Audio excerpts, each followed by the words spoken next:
Bueno, ante todo buenas noches. En realidad me pone contenta que me acompañen porque si bien es cierto, la tecnología es maravillosa para poder acercar distancias y para poder transmitir a quienes no pueden estar en un lugar concreto físico lo que uno quiere. El tema de esta distancia que pone la tecnología no está buena para las relaciones humanas, que son las que de alguna manera nos conforman como sujetos, son los que nos permite poder desarrollar este tipo de tareas como las que para lo que ustedes están preparando y las que están desarrollando de hecho, en donde el vínculo, el mirarse cara a cara y el poder intercambiar permanentemente criterios es fundamental.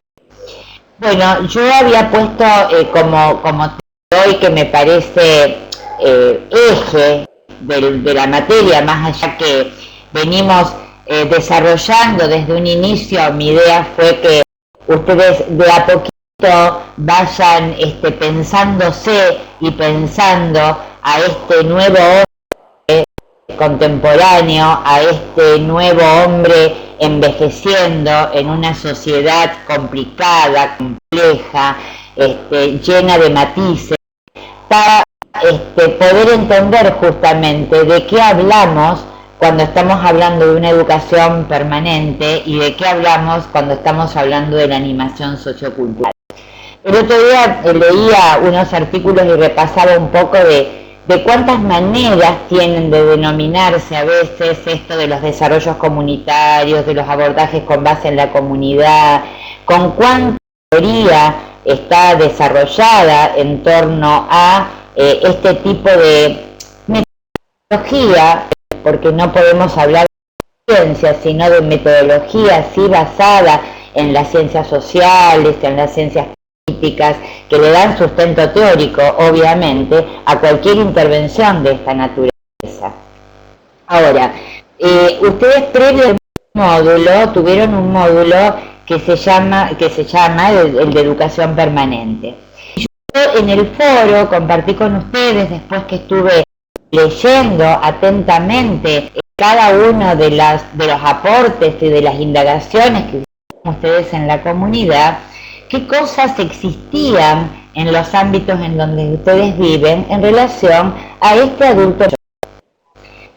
Aparecieron dispositivos o propuestas de diferente índole. Por ejemplo, aparecieron centros educativos que van dirigidos a jóvenes que no están alfabetizados y otros y que justamente no son para los adultos mayores.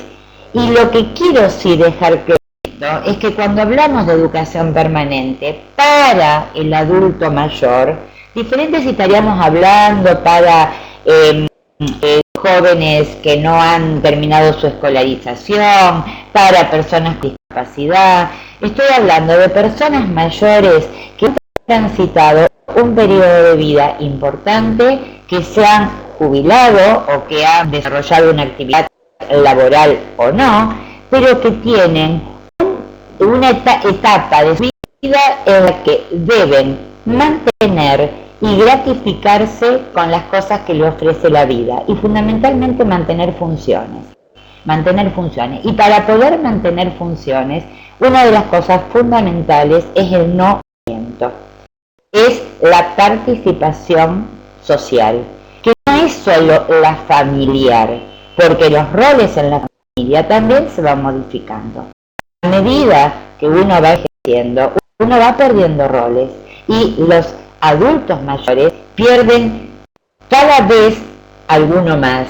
Y si las familias no son contenedoras, tendrá que ver de qué manera se encuentra espacios de participación en la comunidad o con amigos para poder realmente tener una vida satisfactoria. Sino el gran riesgo de esto es no solo la pérdida de la función, sino el aislamiento y con esto la depresión.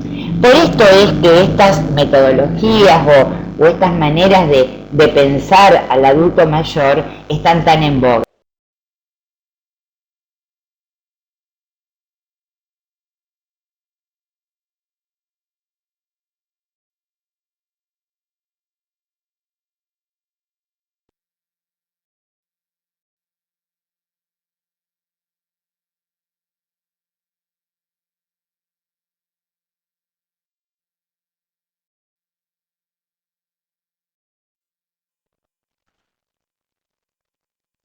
Hola Marta, esperame un segundito que se cortó el audio.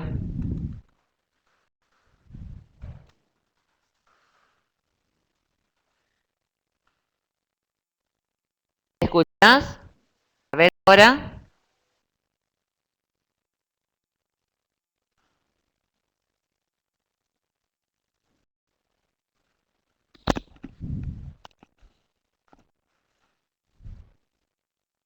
Conectá de nuevo tu audio, Marta.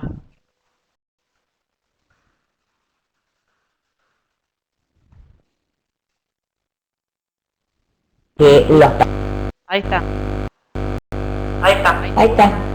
¿Mi audio se había cortado? Dale nomás. Ya. Bueno, bueno, no sé hasta dónde me escucharon, pero venía hablando de que por qué la educación permanente y que tengamos claro que esta educación permanente no es una preparación profesional, ni es una para producción, ni para que podamos desempeñarnos en determinada tarea productiva. Se trata de una educación abierta, sin diplomas, no estamos buscando un título en esto, que responde a intereses sociales, culturales, personales, enfocada al enriquecimiento personal y a la participación en la vida social, cultural y política. Entonces, ¿cuál es el objetivo primordial de esta educación permanente? Justamente ayudar a las personas mayores, a los adultos, a comprenderse, a situarse desde una nueva fase de desarrollo en la sociedad y así poder entender y conocer cuál es el papel que les toca jugar o que quieren jugar dentro de esa sociedad. Entonces, en definitiva, ¿qué es? Ayudarlos a comprenderse, a conocerse, a poder descubrir las propias potencialidades y las propias capacidades. Y el otro día comenté en el foro, cuando no me acuerdo en este momento quién es, creo que vos, Nélida, habías mandado una publicación de Clarín en donde estaban los 3 premios Nobel, estas 3 personas mayores, y yo les decía, a ver, lo único que nos preserva para poder realmente sentirnos bien es estar apasionados con algo. Entonces, ¿de qué más justificación es esta? Si nosotros logramos que los adultos mayores se vuelvan a apasionar con algo y que vuelvan a tener un proyecto, tenemos garantizada una vejez saludable. Esta es la idea. Entonces, en esta perspectiva de la educación permanente, la animación sociocultural se convierte entonces en el vehículo para conducir todas estas posibilidades de los adultos. Ahora, cuando a mí me preocupa que no sé que se entienda que la educación es ofrecerles solamente cursos de, clases de, actividades de. La animación sociocultural, y ustedes habrán leído en este módulo último, no sé si lo alcanzaron a leer ya, que con todos los paradigmas y las perspectivas desde donde se entiende la animación sociocultural, que tiene un fuerte arraigo en la cuestión comunitaria. Por lo tanto, esto requiere que seamos absolutamente serios al momento de decidir un programa o un plan de animación sociocultural. ¿Serio en qué sentido? En que debemos tener claridad de la situación de cada contexto. No es una animación sociocultural que esté diseñada, planificada, y que la podamos replicar en cada uno de los lugares sin tener en cuenta lo contextual. Esto es muy importante porque uno por ahí de planes, me ha pasado con las experiencias que tengo en este tiempo de transcurrir en esta carrera y con las presentaciones de los alumnos. Muchas veces se presenta una actividad como, qué sé yo, gimnasia o clases de yoga y que esto se equipara a un programa de animación sociocultural. No, esto es una actividad dentro de muchas otras y en donde apunta a un solo aspecto, tienen en cuenta otro. Nunca perder de vista que la animación sociocultural debe estar absolutamente situada y conectada con todos los dispositivos comunitarios. Muchas veces nos preguntamos, bueno, a ver, ¿con qué recursos? ¿Cómo hacemos? ¿Qué tenemos? Y nos volvemos locos pensando, a ver, de inventar y conseguir el profesor de tal cosa, el profesor de tal otra, sin darnos cuenta que la propia comunidad, si nosotros hacemos circular a la persona por los diferentes lugares que posee la comunidad, tenemos armados un programa de animación sociocultural. Porque otra de las cosas que es muy importante no perder de vista es que a esto de un programa de animación lo construye el propio destinatario junto con quien lidere, que en este caso tendrá que ser el animador sociocultural. El próximo módulo vamos a ver sobre cuál es el perfil o cuál es el rol de este animador sociocultural. Entonces, decía, un diagnóstico absolutamente claro, porque acá hay diferencias culturales, hay diferentes trayectos de vida, hay diferentes experiencias educativas. Leía, por ejemplo, y ustedes lo habrán leído también, lo que ha contigo nuestra compañera extranjera en relación a cuál es la realidad de los adultos, en donde hay muchísimos que no están alfabetizados. Entonces, si nosotros entenderíamos a la educación permanente o a la animación sociocultural con un criterio o con los parámetros que se podría entender desde lo pedagógico, tendríamos que decir, bueno, a ver, entonces ¿qué tenemos que hacer? ¿Enseñarles a leer y escribir?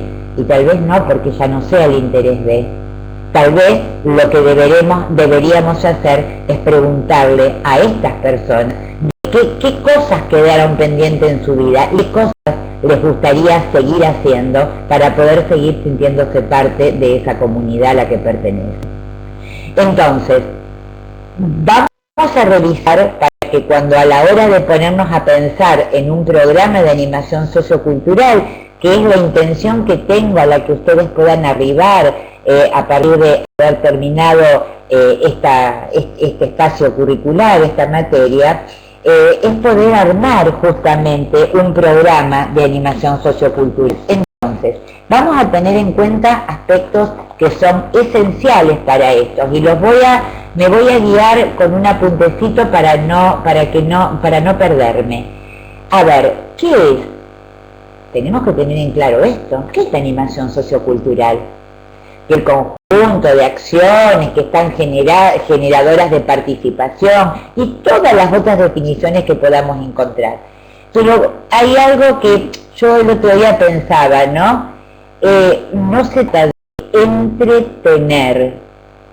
Y que yo desglosaba la palabra entretener y decía, es como tener entre. ¿Tener entre qué? ¿Entre el hacer y el no hacer al adulto mayor? Entretener, ¿por qué? ¿Porque creemos que está aburrido? ¿Porque creemos desde nuestros propios valores y desde nuestros propios deseos e intereses que a tener ganas de tejer, de hacer cocina, de trabajar en cuero? Este es un grave problema. Esto de que si nosotros no hacemos un buen análisis de situación, si no indagamos en los reales intereses de las personas adultas, podemos fracasar absolutamente con cualquier propuesta. Porque yo siempre digo, y bueno, y acá me pongo mi cartel de terapeuta ocupacional y siempre se lo digo a mis alumnos, que nosotros no medicamos y no hacemos, no podemos hacer iatrogenia con el hecho de dar la pastilla equivocada, pero sí, como de pronto utilizamos la actividad como herramienta de tratamiento y de intervención, podemos hacer iatrogenia con la actividad. ¿Cuántas veces vemos en instituciones que a muchos adultos se los obliga o se los estimula para que participen en determinadas actividades que están lejos de sus intereses o lejos de sus historias ocupacionales?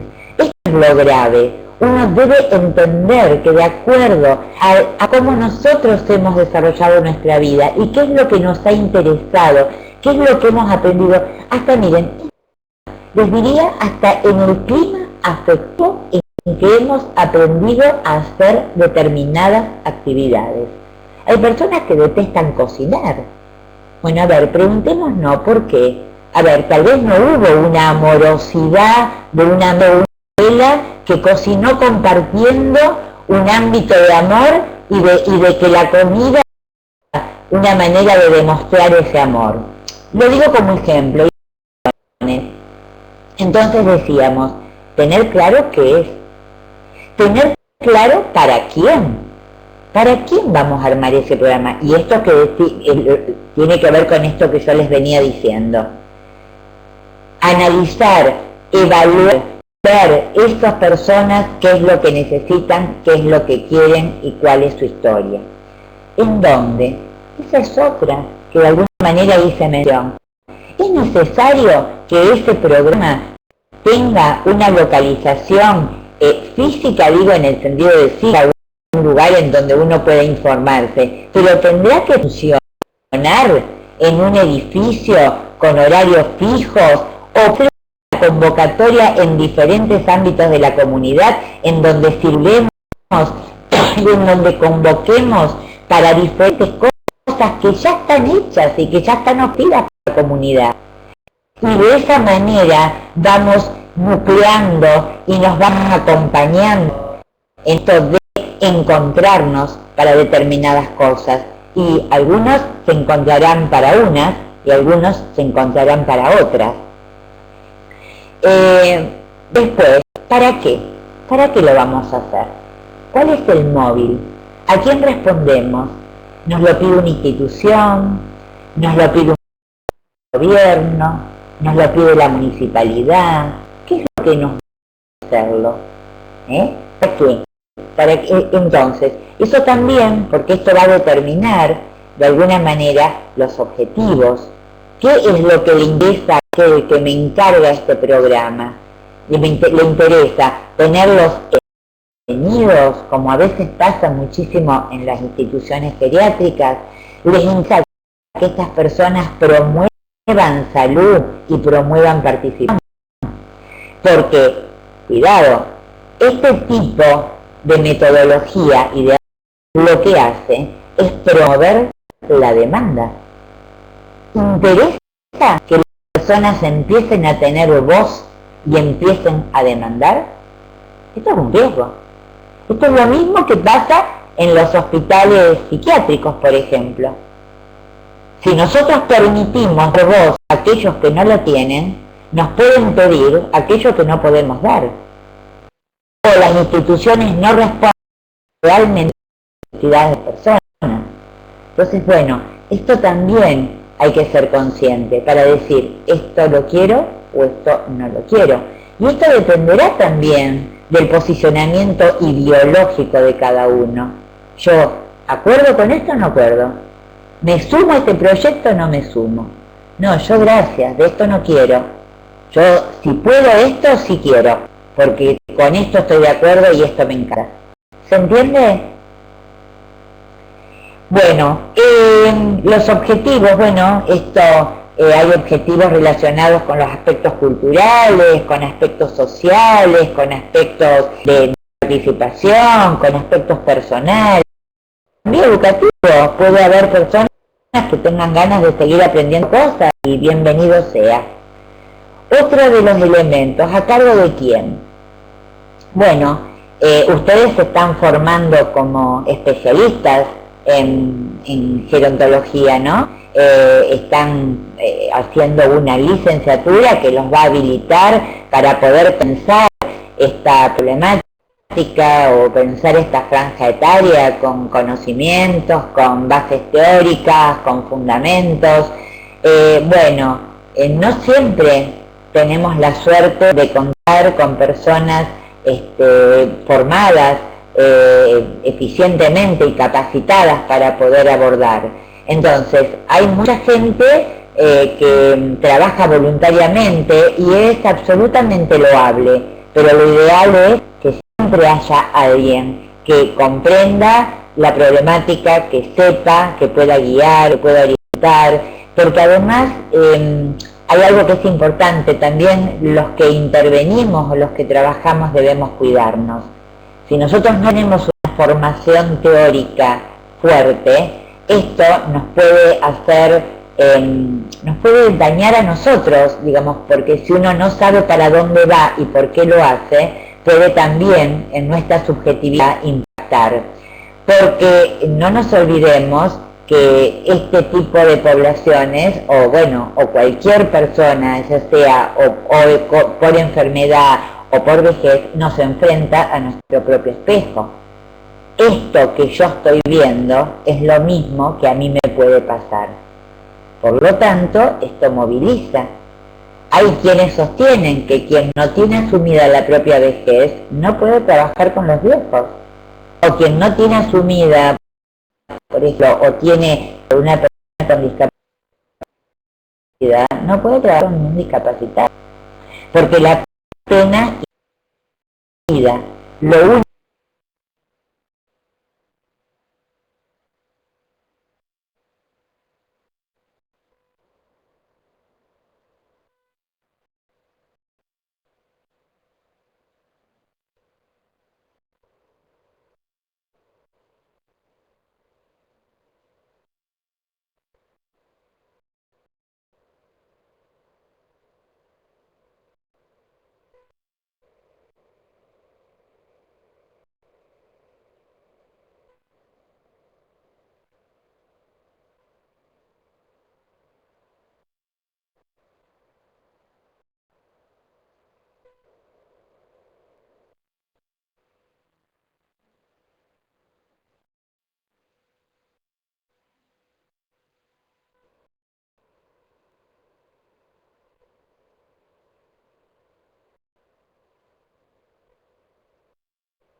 cines,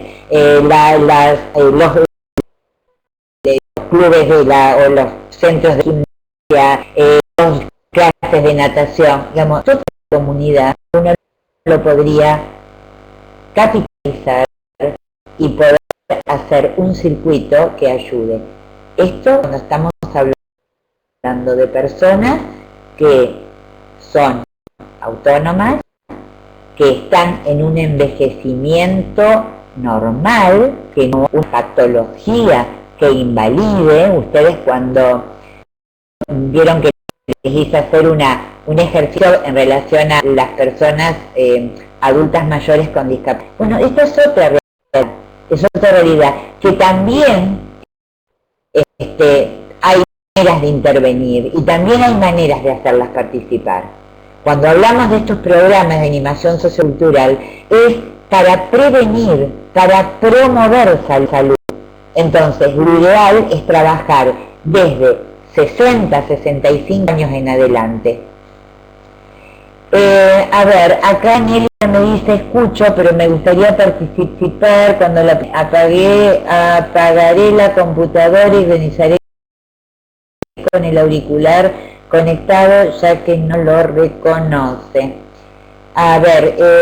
Te contesto, Nelida. Ok.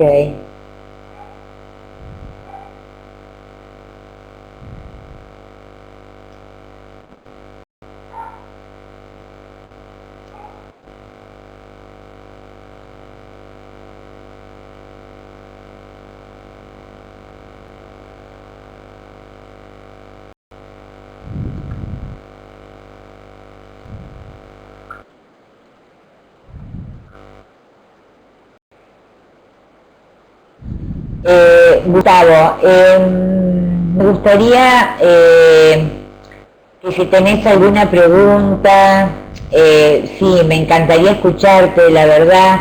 Es horrible esto de hablar sola, me encantaría poder intercambiar, es una pena que no tengas el micrófono, pero bueno, si podés seguirme y bueno, intentaremos comunicarnos de esta manera, qué es lo que hay, qué va a ser.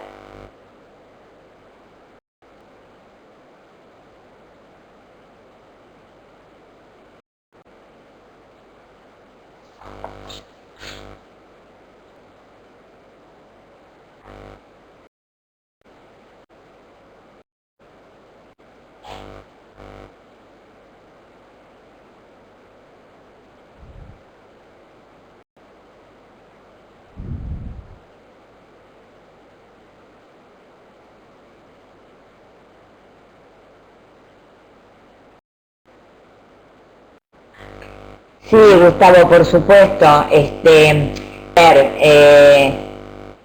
Queda claro, esto de la animación sociocultural no es un invento nuevo, digamos. A ver, nadie tiene la exclusividad de haber pensado esto. En realidad esto es un nombre que se acuña en España, de esto de la animación sociocultural, y todos brevan de la misma fuente, porque justamente no hay otra manera de intervenir desde ningún ámbito que no sea desde la propia necesidad y de la propia demanda. Lo que pasa es que, ¿por qué lo recalco? Porque muchas veces no se hace de esta manera y muchas veces se proponen a priori cosas entendiendo que es lo mejor para las personas, pero después realmente no corresponden en nada con los intereses y las necesidades de los usuarios de eso que se propone.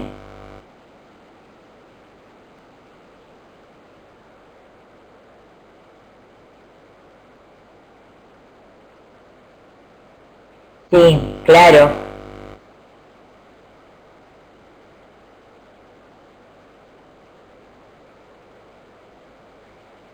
Está bueno, es muy bueno esto de la narrativa, se utiliza en muchas profesiones, inclusive en psicología también. Las narrativas de historia de vida son sumamente útiles, ya sean a nivel verbal o escrito si es posible, ¿no?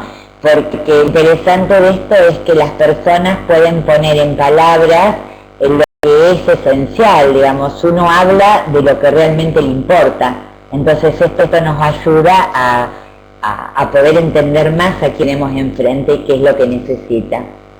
Vos tenés mucha experiencia, Gustavo, en trabajo, porque, bueno, yo te recuerdo ya de la corte anterior, donde hemos intercambiado algunas opiniones y tenés mucho para compartir. Es una pena que no podamos charlar.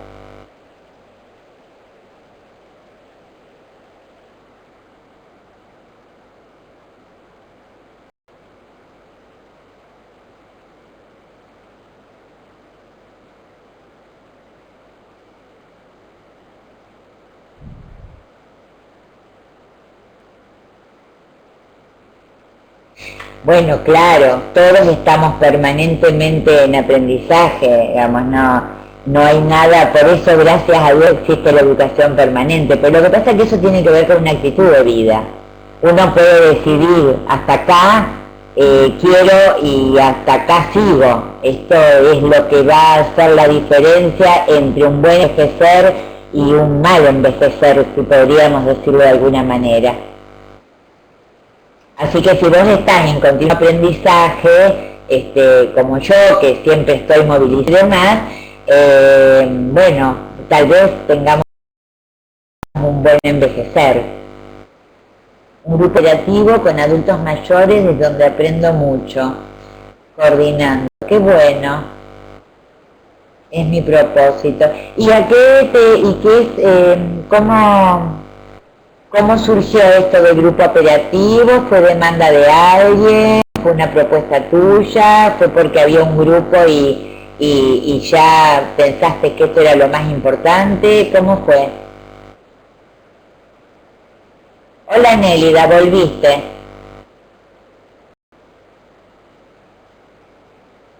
¿Me escuchás, Nélida? Yo no te escucho. ¿Vos me escuchás a mí?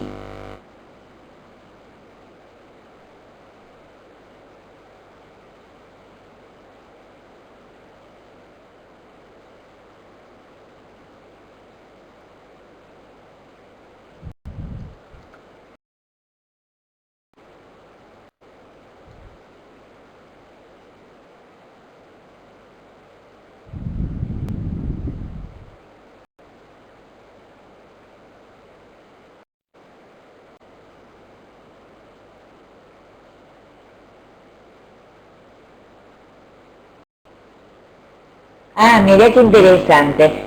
Bueno, ahí tenés un ejemplo.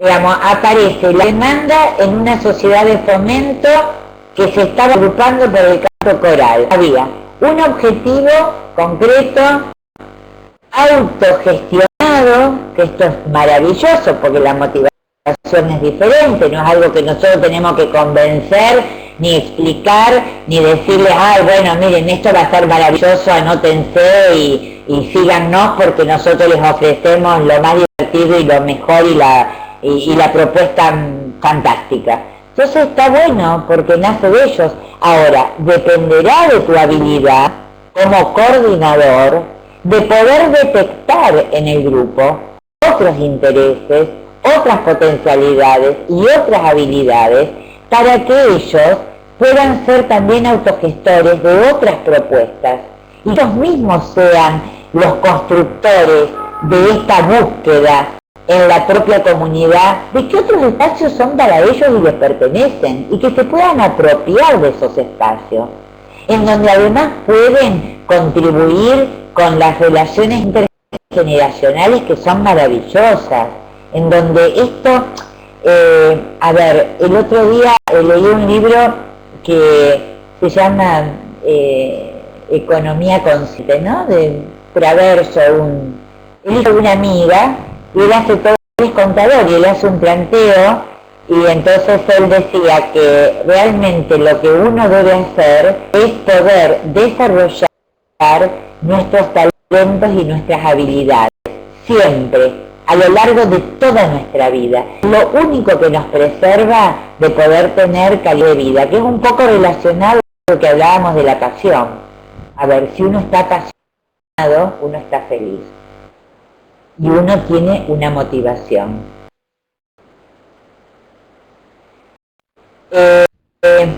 Bueno, gente, a mí Marcela me dijo que no me podía extender más de las 9 menos cuarto. No sé, alguna pregunta, qué lástima poder escucharlos. ¿Alguna pregunta, alguna sugerencia, alguna crítica constructiva? A mí me interesa que ustedes me ayuden también a construir este espacio.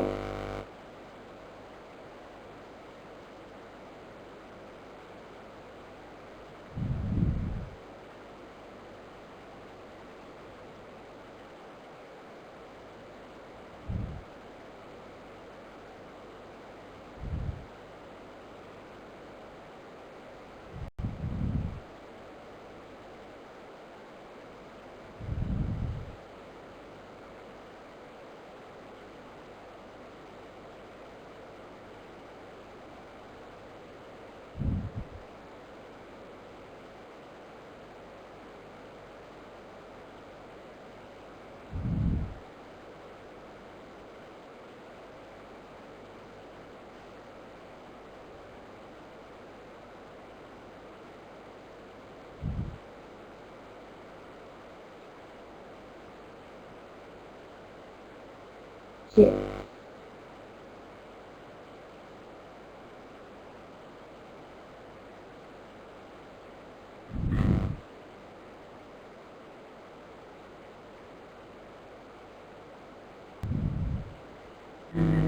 Estoy un poco cansada de la...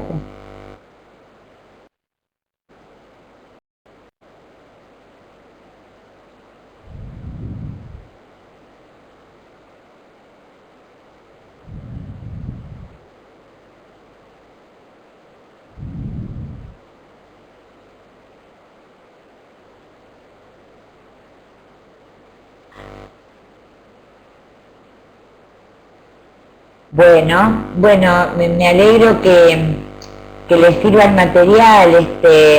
Yo entiendo que por ahí es mucha la lectura, que no es la única materia, pero ya, a mí me parece que lo importante es que ustedes se pregunten y se repregunten cosas y que ustedes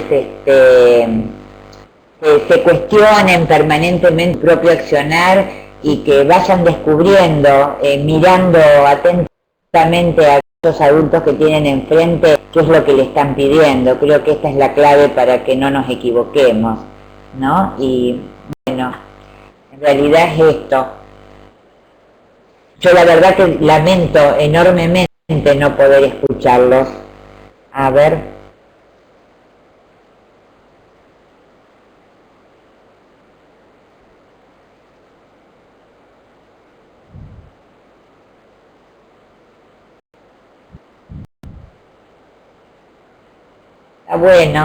Está bueno, esa es la idea. En realidad este grupo, Gustavo, que tenés vos, está bueno porque son autogestores, y te van a dar toda la posibilidad que vos puedas aportar desde tus conocimientos, coordinando, ayudando y guiando, ¿no? Así que bárbaro. Eso es lo único que está haciendo, coordinando el grupo en relación a adultos mayores. Pero tenés una formación previa. Y vos, Nérida, qué lindo que das clases de yoga. Yo voy a yoga y me encanta.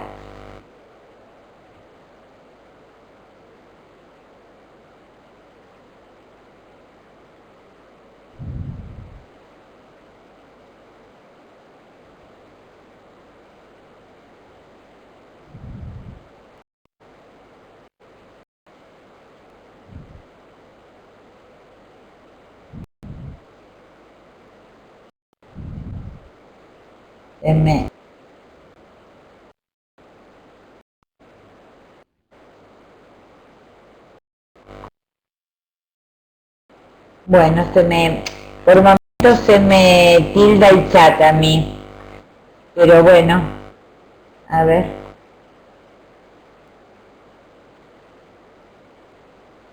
Escucho.